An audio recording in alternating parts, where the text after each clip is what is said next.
Մեծարգո պարոն վարչապետ, հաշվետվության համար շնորհակալություն, որովհետև այն կարևորագույն շեշտադրումները, որ կար հաշվետվության մեջ, իսկապես հանրությանը շատ հետաքրքրում էր եւ վերլուծության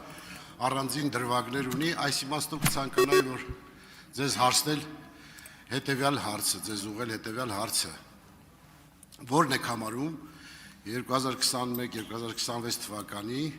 մեր կառավարության 3 ամենամեծ ձեռքբերումները եւ որն եք համարում, որ դեռ չենք հասցրել իրականացնել ունենալով մեր ծրագրում դրա իրականացումը։ Շնորհակալություն։ Շնորհակալ եմ պարոն Բագրատյան հարցի համար։ Ամենակարևոր ձեռքբերումը համարում եմ բնականաբար խաղաղությունը, երկրորդը առողջության ապահովագրության համակարգը եւ սրանից բխող նաև սոցիալական հատվածում մեր մյուս ձեռքբերումները, որոնց մասին նշեցի երեք, սկսած կենսաթոշակների շարունակական բարձրացմամբ եւ յետվճարի համակարգը, հաջորդը երրորդ եւ միջև յուրաքանչյուր հաջորդ երեխայի աջակցության ծրագիրը,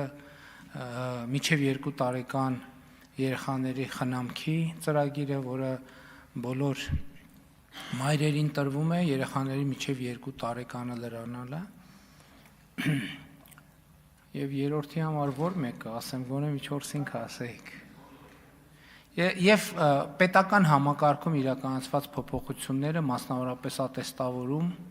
բանակում տեղի ունեցած բարեփոխումները համարում եմ ռազմավարական նշանակության հաջողություն եւ ճիշտ ասած շատ մեծ հաջողություն եմ համարում կատարողականի գնահատման հիման վրա վարձատրության նոր համակարգի ներդրումը պիլոտային, որը մենք հույս ունենք, որ հաջորդիվ աշնանը կամ գարնանը արդեն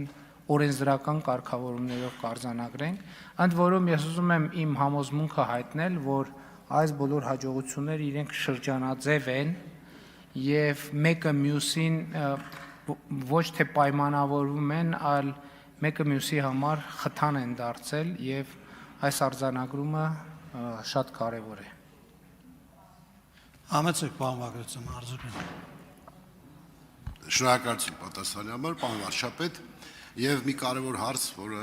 իսկապես ես ինքս շատ եմ մտածել այդ մասին, որ համակարգերն են, որ մեր իշխանության ժամանակահատվածում մեր բարեփոխումները այլևս դարձել են անշրջելի։ Այսինքն անկախ քաղաքական իշխանությունից այդ համակարգերը կայացել են այնպես, որ մեր պետականության համար միշտ ծառայելու են, այնքան իհարկե փոփոխություններ միշտ լինելու են, բայց այս պահին այլևս փոփոխությունները բերել են անշրջելի իրավիճակի, որ ոլորտներում Ես կարծում եմ մասնավորապես կրթության ոլորտում մենք այդպիսի փոփոխություններ անել, բանակի ոլորտում մենք այդպիսի փոփոխություններ անել եւ նաեւ շինարարության ոլորտում մենք այդպիսի փոփոխություններ արել, որովհետև ստանդարտները պետական բյուջեի եկամուտների հավաքագրման ոլորտում մենք արել փոփոխություններ, բայց որ լավ շրջողը լինի, միշտ էլ կարելի է շրջել։ Այսինքն տենց ըստ էության տենց բան չկա, որ ցանկացած կառուցած բան 5 րոպեում կարելի է քարուքանդ անել։ Բայց ես բաց թողեցի, թե ինչն է, որ մենք մեծ հաջողություններ չունենք եւ որի վրա պետք է կենտրոնանալ։ Երկու բան կնշեմ՝ ջրային ոլորտը եւ արդարադատության ոլորտը, որտեղ երկու տեղերում մենք մեծ խնդիրներ ունենք եւ այդ խնդիրները կուտակված են, այդ խնդիրները չեն լուծվում։ Ես գիտեք ինչ, անկեղծ ասած կարծում եմ, որ դատական համակարգի խնդիրների մի զգալի մասը հնարավոր չի լինելու իրականացնել առանց նոր համազգացության ընդունման, որովհետեւ այդ իներցիայով տեղապտույտի վիճակը անընդհատ շարունակվելու է եւ սահմանադրական կարգավորումներ են պետք, որպեսզի այդ շատ, այսպես ասած, արհեստական պատյանները մենք կարողանանք մի կողմ դնել եւ առերեսվել դատական համակարգում առկա իրավիճակի։